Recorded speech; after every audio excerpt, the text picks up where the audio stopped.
Graças a Deus, meus irmãos, sejam todos bem-vindos a mais um bate-papo. Hoje quem estará participando do nosso vídeo é o irmão Alisson, dirigente da congregação de São Domingos, Santa Cruz. Seja bem-vindo, meu irmão, é um prazer tê-lo aqui conosco nesse momento tão especial. Eu que agradeço o convite, meu amigo, irmão em Cristo e xará, Alisson Alisson Campos. também, né? Eita, não podia dar mais certo, né? Verdade.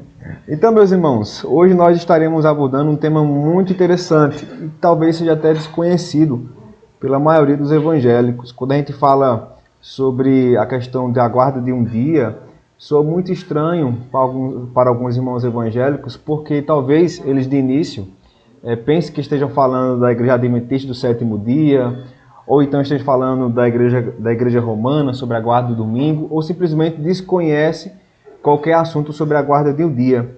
Hoje nós estaremos abordando um assunto sobre o sábado cristão.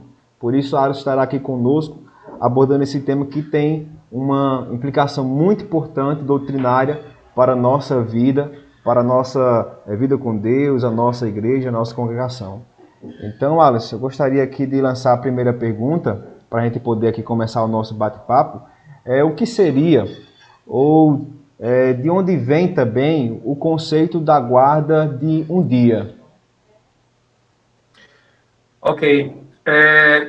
A origem da separação de um dia dentre os demais para descanso ou folga tem a sua origem no Gênesis. Ela tem a sua origem, ou ele tem a sua origem bíblica, né? Estudiosos do Antigo Testamento informam que antropólogos respeitados informam que encontraram registros de civilizações antigas também que separavam determinados momentos para descanso, cessação de trabalho, para festivais, festas e coisas desse tipo. Mas a origem é uma origem bíblica, é uma origem criacional.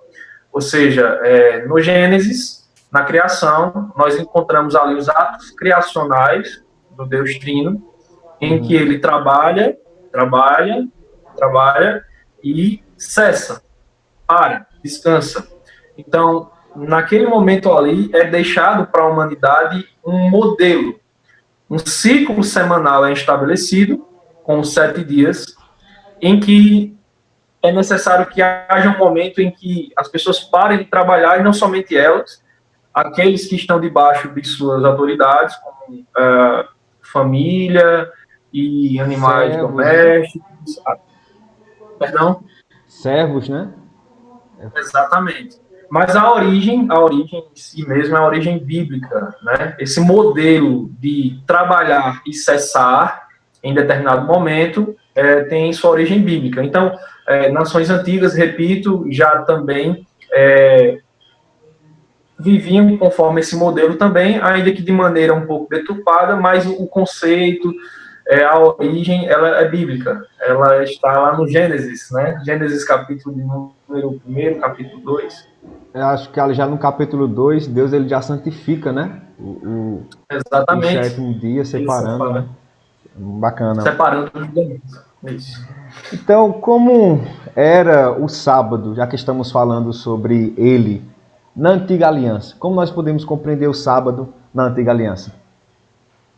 Ok. Bom, a princípio, para que a gente possa entender melhor o que será abordado aqui, a gente precisa rapidamente tratar da questão do conceito, né? O sábado é uma tradução do quê, né? A nossa tradução portuguesa, né, ela tem origem na palavra hebraica Shabat, né? Então, esse Shabat, ele significa cessar, parar, suspender, né? Esse é o conceito mais geral, segundo os especialistas, em torno da tradução da palavra Shabat. Então, Shabat não significa 7, Shabat não significa sétimo, né?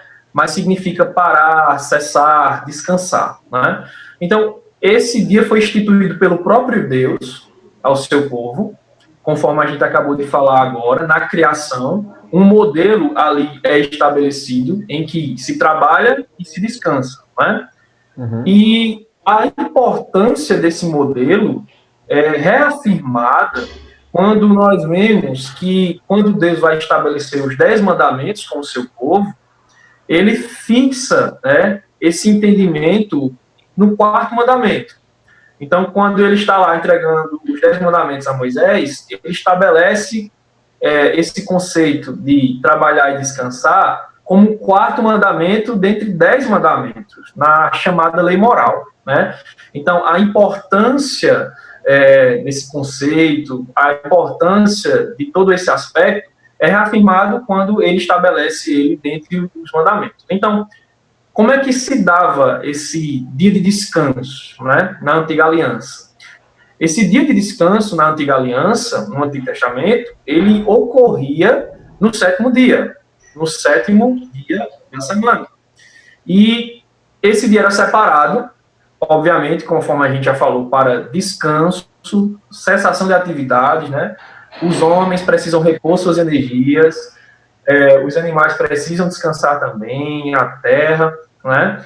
Então, no sétimo dia se parava de trabalhar e através dessa cessação de trabalho se gera uma possibilidade de tempo, né? Ou seja, o indivíduo para de se envolver com as obras comuns e agora lhe resta tempo para que ele se envolva com outras obras. E essas outras obras são as obras religiosas, né? São os atos de culto, aquilo que acontecia no Antigo Testamento. Então, as idas ao templo, os processos de culto que acontecia, sacrifícios e ensino, tudo isso ocorria no sétimo dia da semana, no Shabat de Israel, né? No descanso do povo de Deus.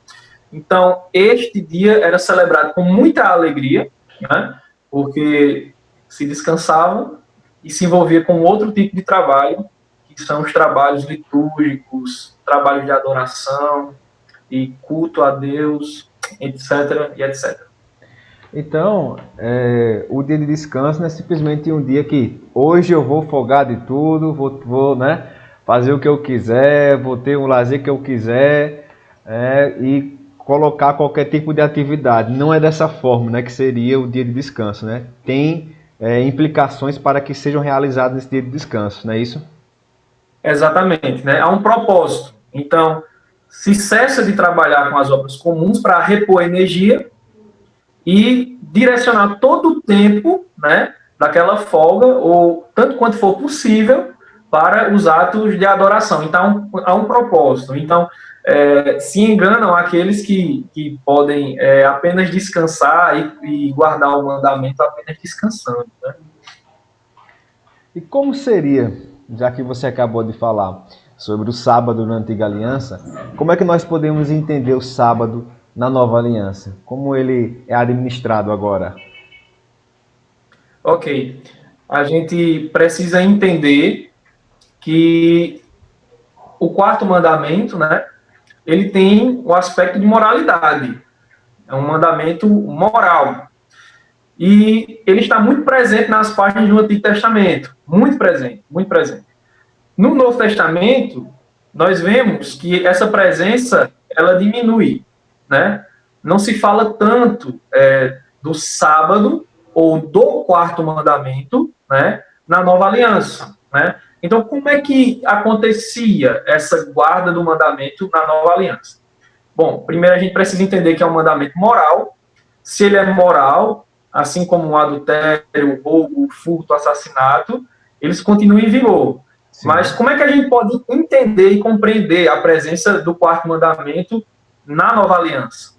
Bom, a gente precisa entender que há um progresso, né? Há toda uma teologia que progride e que já dá sinais de mudança e permanência ainda no Antigo Testamento. Então, para que a gente olhe para o Novo Testamento, a gente precisa entender que no quarto mandamento há uma descontinuidade e agora há uma nova uma inauguração agora de um outro aspecto do mandamento. Essa inauguração desse outro aspecto aqui é a mudança do dia.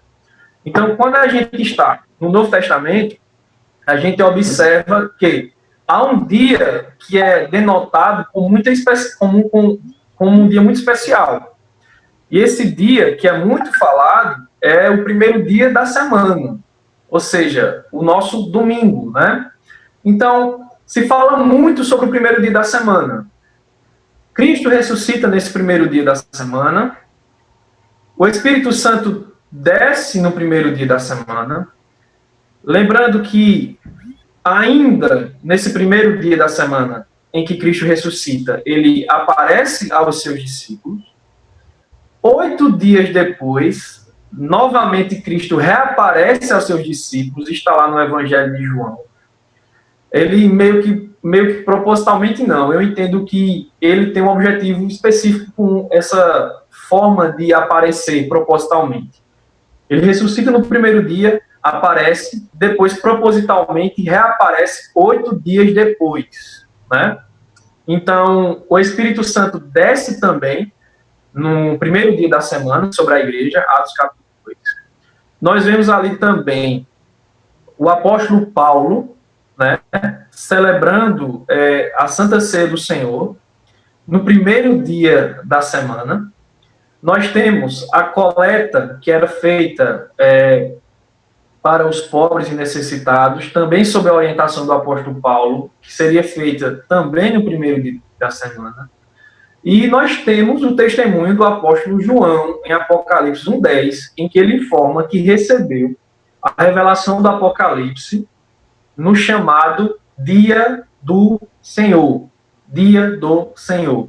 Esse Dia do Senhor, relatado por João, ali na Ilha do Pacto, ele é diferente do Dia do Senhor escatológico, né? Originalmente, o que está escrito lá é diferente do que quando trata do Dia do Senhor escatológico, né? Uhum. Então, a expressão que João utiliza lá em Apocalipse 1:10, ela se refere a um dia especial, a um dia senhorial, né? No grego, a expressão seria, nós sabemos, a Kyriake Hemera, né? Então, o dia especial, é o dia senhorial, é o dia do Senhor.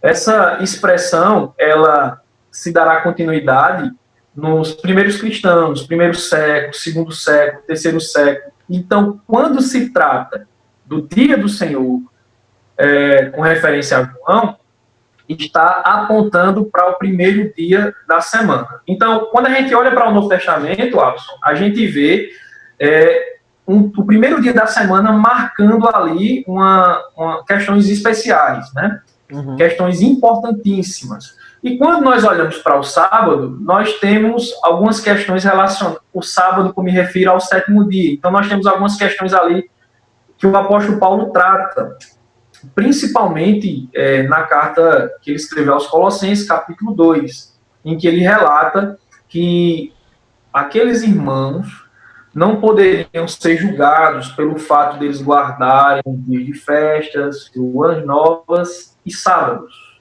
né? Então, nós percebemos claramente que no Novo Testamento, o apóstolo Paulo, ele vai contra a observância do antigo calendário judaico, com as suas práticas, observação festas, de dias, sim, observação de dias festivos, e todo aquele contexto judaico. Ele informa que tudo isso é uma sombra de Cristo.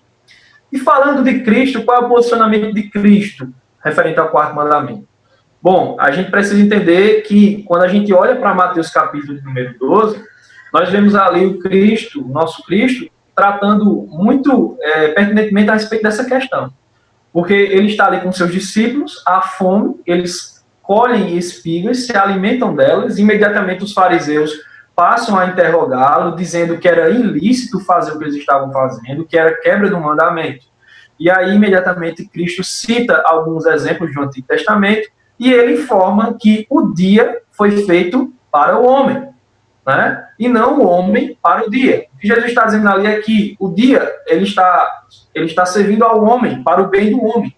E o homem não deve ser escravo do dia. Ele está dizendo isso, claro que combatendo, né, as ideias dos fariseus que transformaram o dia de descanso em um dia de agonia, de temor, de muita superstição. Então eles acrescentaram muita coisa.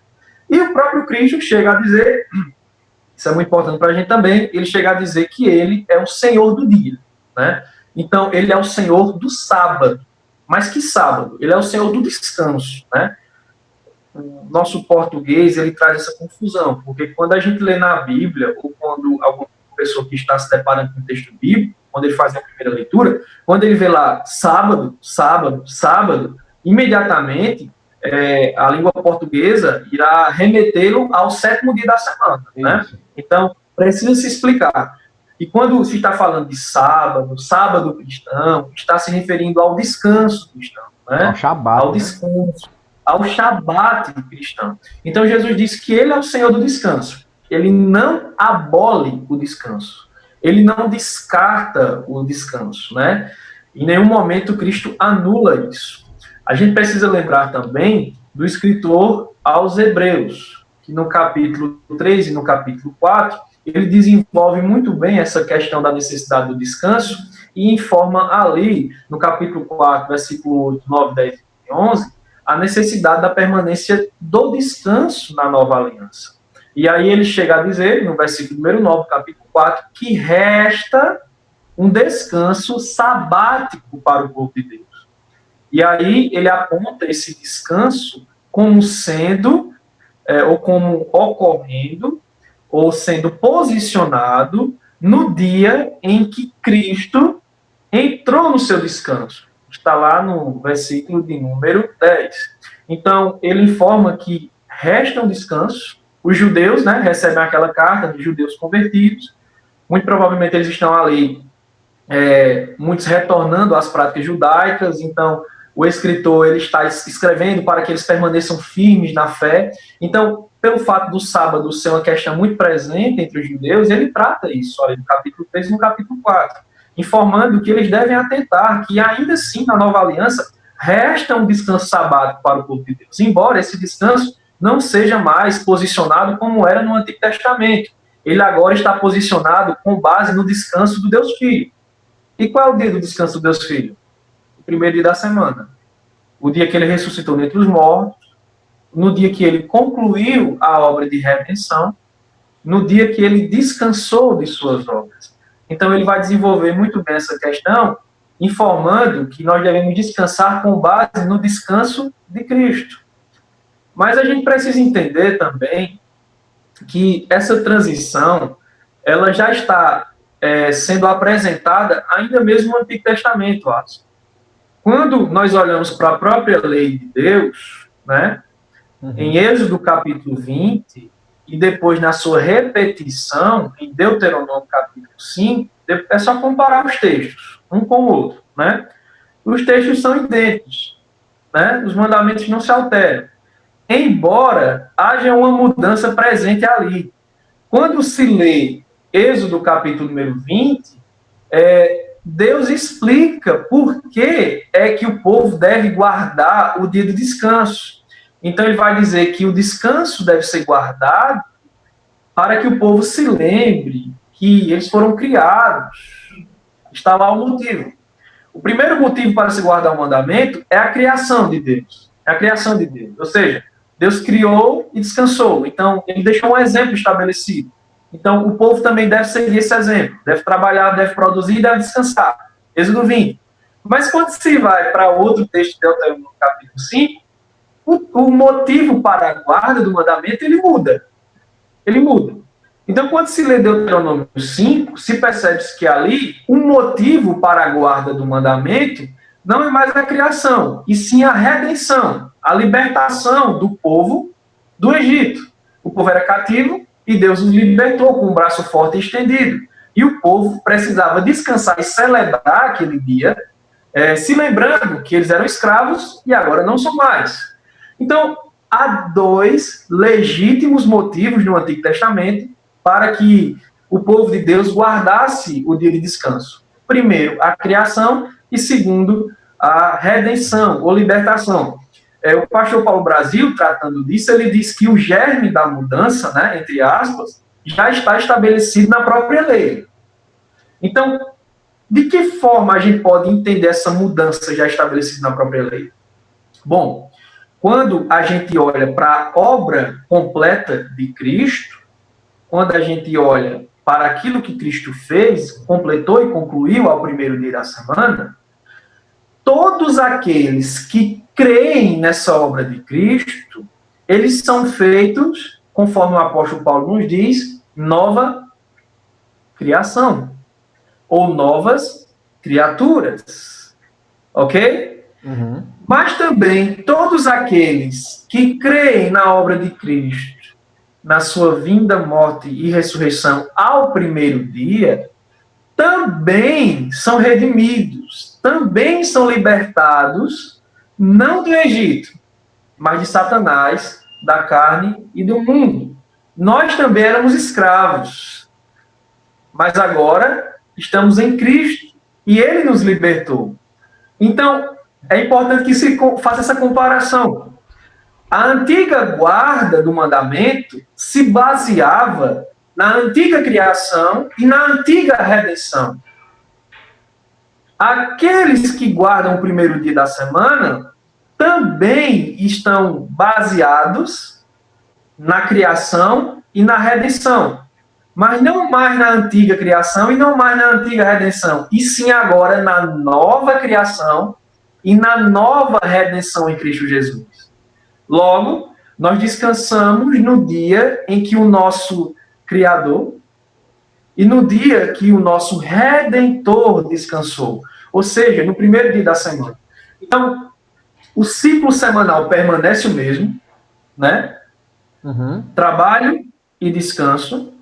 Não se alterou o ciclo semanal, né? Há essa mudança de posicionamento do descanso.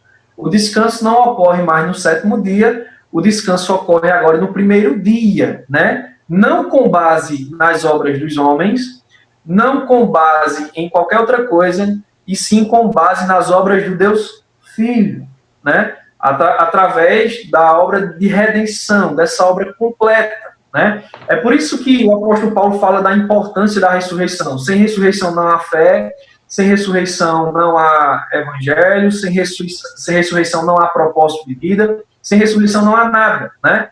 Então nós temos aqui a significância, o peso da significância da obra completa no primeiro dia. Então, quando a gente celebra o primeiro dia da semana, o que é que a gente está se lembrando? De que Cristo nos recriou. Cristo nos recriou, né? Nós estávamos mortos em nossos delitos e pecados e Cristo nos recriou. Quando nós nos reunimos no primeiro dia da semana, nós também colocamos em nossa mente que nós somos libertados, né? Nós éramos escravos e agora nós somos livres. Voltando ainda para esses apontamentos cristológicos no Antigo Testamento, Levítico capítulo 23, ele apresenta ali as festas do calendário judaico, né? As solenidades de Israel. Então, se fizermos uma leitura atentamente ali, nós iremos ver que há sábados que ocorriam no primeiro dia, né? Então, havia descansos que ocorriam no primeiro dia. Então, quando nós vemos ali a festa da Páscoa, festa das primícias, festa de Pentecostes, festa dos tabernáculos, o texto bíblico nos informa que havia santa convocação no primeiro dia da semana. Obra nenhuma se poderia fazer e havia o quê? Santa convocação. Então, nós já temos aí no Antigo Testamento esses apontamentos para a obra de Cristo, né? Esses direcionamentos para a obra de Cristo. Então, quando a gente vai ver no Antigo Testamento, a gente vai perceber esses apontamentos, e quando a gente chega no Novo Testamento, nós vemos esse posicionamento do primeiro dia da semana com muita solenidade, né? Cristo ressuscita, Cristo aparece, depois ele propositalmente reaparece 8 dias. Depois o apóstolo Paulo celebra um culto com a Santa Ceia no primeiro dia, as ofertas são separadas no primeiro dia. O apóstolo João diz que recebeu as revelações do Apocalipse no primeiro dia da semana. O escritor aos Hebreus fala desse descanso que permanece na nova aliança com base na nova criação, com base na nova redenção, né? Esse descanso sabático que permanece. E a história da igreja, né? Ela está repleta, primeiro século, segundo século, terceiro século, e assim sucessivamente, de exemplos de que nesses períodos já se era observado o primeiro dia da semana como um dia solene, em que os irmãos paravam suas atividades, cessavam seus labores e se envolvia nos atos de adoração. Então, meu irmão, é importante que se deixe claro, não há um versículo de transição, né? Nós não temos um versículo de transição que diga assim exatamente, e o sétimo dia cessou e agora o primeiro dia está no lugar dele. Não há, não há. Mas se fizermos toda uma teologia bíblica, né, segura, através dos textos bíblicos, nós perceberemos que, de fato, o primeiro dia da semana, ele está posicionado como um novo dia de adoração, devido a tudo que o Novo Testamento relata que acontece nele. E conforme nos diz o apóstolo Paulo, o antigo calendário judaico, ele cessa, porque ele apontava para Cristo, né? E como é que ele apontava para Cristo? Eu acabei de falar, através das festas, Levítico 23, e através da própria lei, que apontava para a nova criação em Cristo e para a nova redenção em Cristo. Então, o caminho para entender o posicionamento do primeiro dia da semana seria basicamente esse, através daqui de uma rápida explicação e através de uma rápida análise.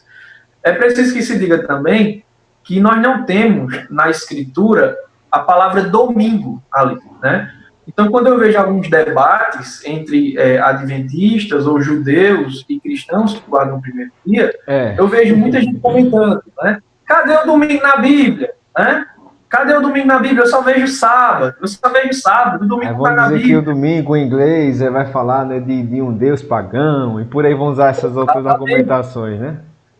Eles se utilizam muito desse argumento. Em primeiro lugar, a gente já tratou aqui, sábado não significa sétimo, sábado não significa sétimo, né?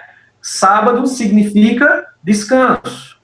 É fato e é verdade que esse descanso no Antigo Testamento, né, na Antiga Aliança, ocorria no sétimo dia. Mas que na Nova Aliança, esse dia ele é posicionado como o primeiro dia da semana. A nossa palavra domingo, ela é uma tradição do texto em latim de Apocalipse 1:10, né? O texto está lá em latim a respeito do dia do Senhor com a seguinte tradução: Dies Dominicus, né? Então, Dies Dominicus, traduzido para a nossa língua, é domingo, né? Então, a palavra domingo não está lá com essa fórmula, né? Mas ela é tradução do texto latino, que é uma tradução do texto original grego, né? Então, as pessoas não encontrarão domingo na Bíblia, assim como não encontrarão a palavra dinossauro, trindade, né? E entre outros. Mas está lá o conceito, né?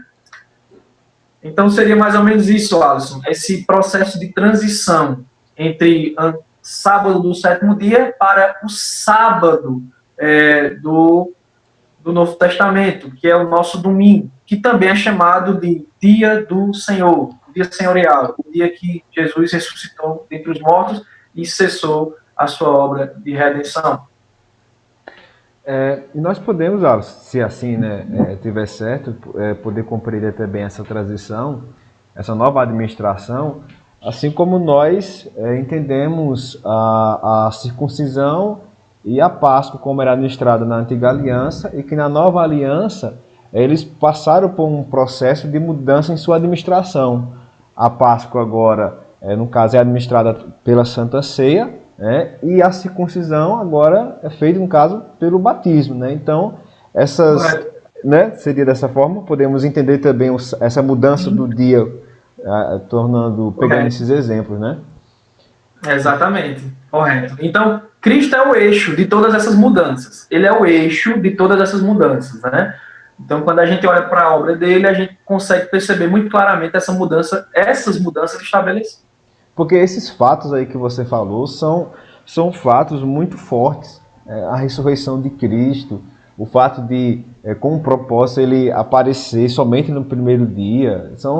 O Espírito Santo foi prometido por Joel nas Escrituras, né? Então, todos esses fatos realmente tiveram uma importância muito grande, né, no primeiro dia, onde eles foram ocorridos, né, onde eles aconteceram. Mas bem explicada essa mudança, Aqui eu gostaria de fazer uma próxima pergunta, já que estamos tratando sobre dias. Podemos então guardar qualquer dia da semana ou não? Ok. Guardar conforme o mandamento só é nos direcionado a um dia, né? A um dia específico, né? Ao dia do Senhor. Agora, na nova Todo mundo aliança, fala assim, né? Todo dia é dia do Senhor, né? Usam essa argumentação. Todo dia é dia do Senhor, então não tem um dia, né? Todo mundo diz isso assim. todo dia, de fato, é um dia especial, é o dia do Senhor, no sentido de que foi Ele quem nos dá o presente de estarmos vivos, né? Sim. Mas há um dia específico, especial, em que deve haver um consenso geral, né? E esse consenso está baseado no mandamento e na escritura, que deve ocorrer no primeiro dia da semana. Então, para se guardar o mandamento, deve-se observar este dia, né?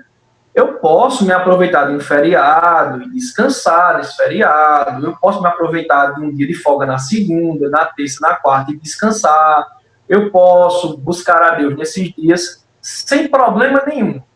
Mas o objetivo, o propósito e a determinação do mandamento posiciona o primeiro dia da semana como dia para ser observado pelos cristãos, pela igreja. Então, imagine a confusão que seria se todo mundo definisse qual seria o dia, né?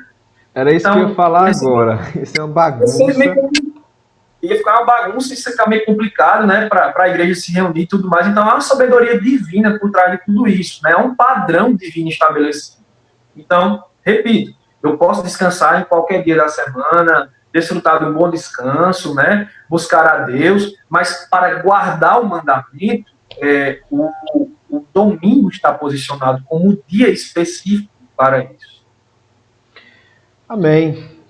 Meu irmão, infelizmente a gente chegou aqui ao final das nossas perguntas, tá? Foi um prazer tê-lo aqui conosco nesse momento, que eu creio que vai aclarar muitas mentes, né, através desse vídeo. Que Deus continue abençoando a sua vida. E aqui eu gostaria de ouvir as suas considerações finais aqui para os nossos irmãos. Ok. Meus irmãos, de fato, é uma alegria poder tratar dessa questão com vocês, tendo em vista toda a necessidade em torno da compreensão, né? O quarto mandamento é um mandamento esquecido, né? Pela igreja, pelos cristãos. No passado se dava muito valor à separação desse dia específico para descanso, para celebração, para adoração, para a convocação solene. Com o passar dos anos, esse entendimento foi se perdendo e o presente tempo nos dá testemunho de que esse processo de desgaste ainda está acontecendo, né? Há essas questões em torno de grupos religiosos que afirmam veementemente que o dia de descanso ainda é o sétimo dia, né? E de que o domingo só passou a ser usado pelos cristãos por meio de um processo, por meio do Constantino, ali no período do quarto século, né? Através do Edito de Constantino, 321, em que ele sanciona, né? Por meio de decreto, a separação do domingo.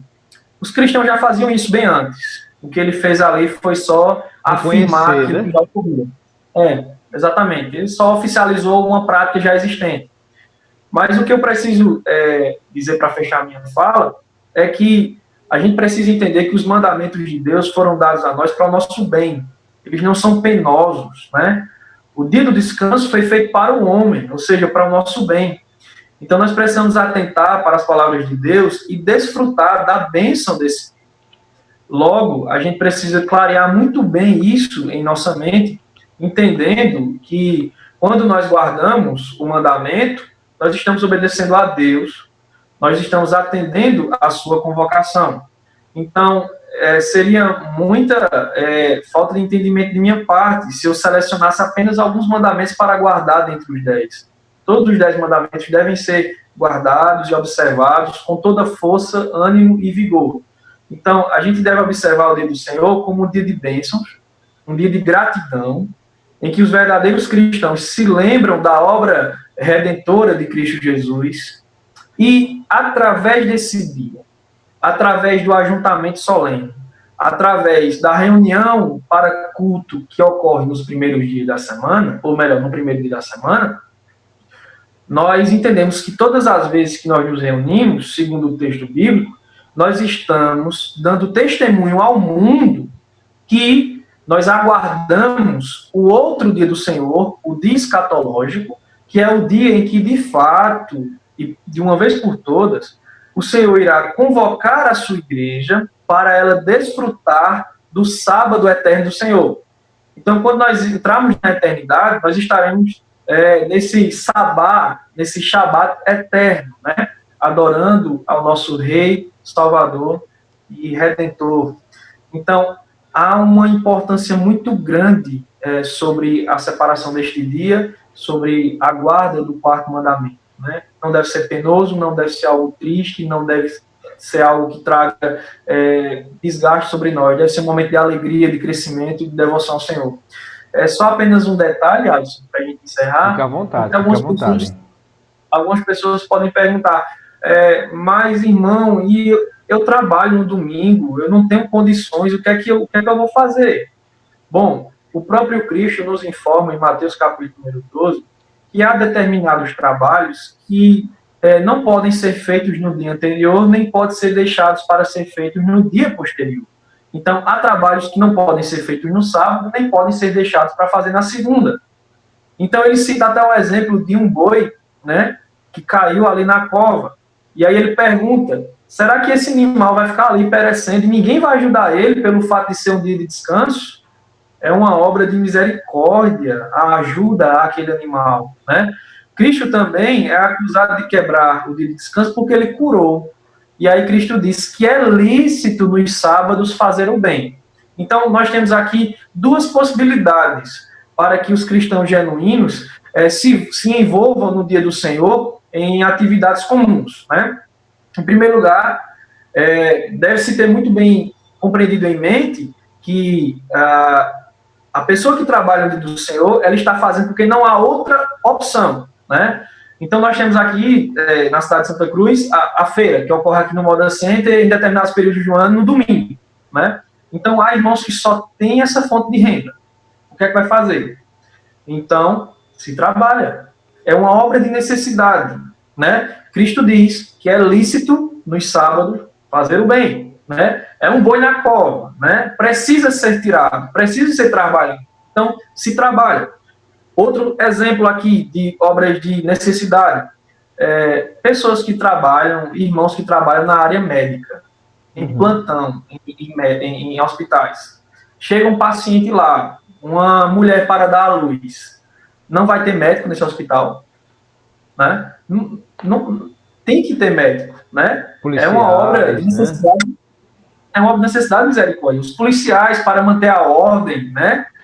As pessoas que trabalham para que nossas casas tenham luz, nas usinas, bombeiros, né? Imagina um incêndio aí no domingo, vai acabar a cidade porque ninguém vai apagar esse fogo. Então, há trabalhos que devem e podem ser feitos no dia do Senhor, né? Até o cristão deve entender que o irmão pode prestar a outro, né? No que exatamente. No dia do Senhor, justamente. Um socorro, uma necessidade pode ser feito tranquilamente, né? Então, visitar pessoas enfermas, a prática do evangelismo, né? A Bíblia não proíbe isso de maneira nenhuma, né? Desde que se entenda que os trabalhos que ocorrem no domingo não é o ideal, né? Muito embora precisem ser feitos. O bom seria de que todos da igreja pudessem se congregar naquele dia, mas nós sabemos que, obviamente, há irmãos que não podem estar ali devido a essas obras de necessidade e misericórdia. Então, os irmãos que estão nessa situação, conforme as palavras de Cristo, não ferem o mandamento, não ferem o descanso, porque são trabalhos necessários que não podem ser feitos anteriormente, nem podem ser feitos posteriormente. Mas, de maneira geral, é isso. O mandamento é bênção para a gente, é crescimento, é um momento de descansar das obras comuns, repor as energias e direcionar essas energias para o culto a Deus, para a adoração ao nosso Senhor e Salvador Jesus Cristo, ao Deus triuno. Digo que o mandamento não deve ser um fardo, ele deve ser uma alegria, né?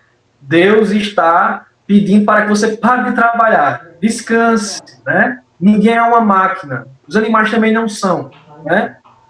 Então, você deve parar, descansar, trazer descanso para aqueles que estão em tua casa, para até os forasteiros que chegam em tua casa, como diz o mandamento, a todos que estão debaixo da tua proteção, os teus animais e tudo mais.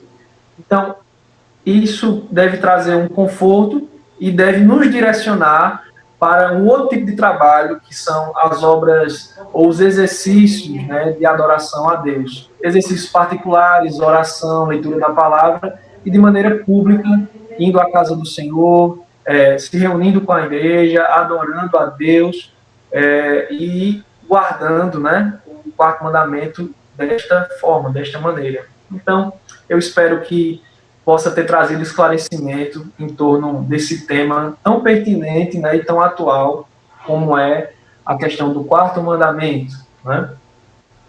Amém, meu irmão. Foi um grande prazer, né, você ter falado sobre esse tema, ter trazido clareza sobre esse assunto, que eu creio que é muito desconhecido, muito desconhecido. Eu acho que não faz mais de 2 anos, mais ou menos isso, que eu passei a conhecer, né? Pelo fato da gente ter uma grande quantidade de pessoas que pertencem à igreja neopentecostal, uma igreja pentecostal, eles conhecem muito sobre esse assunto, né? E que de fato eles estão perdendo, né, ou estão quebrando o mandamento que é tão precioso, né, para o crente, para ele se dedicar nesse dia ao Senhor, né? Exatamente. Muitos, Então, muitos pode irmãos falar. se reúnem no domingo e Por poucos que perguntaram isso, por que né? se reúne no domingo, né?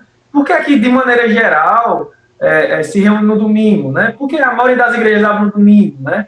Então, há E o domingo na todo um nossa processo cultura é como feriado mesmo, né? Justamente porque há um aspecto histórico, né, de que os primeiros cristãos realmente eles não trabalhavam no primeiro dia, guardavam o descanso, né? Como fomos colonizados por cristãos, né? Então herdamos na nossa nacionalidade esse aspecto, né, cultural, mas também tem seu aspecto bíblico, né? Exatamente, correto. Isso.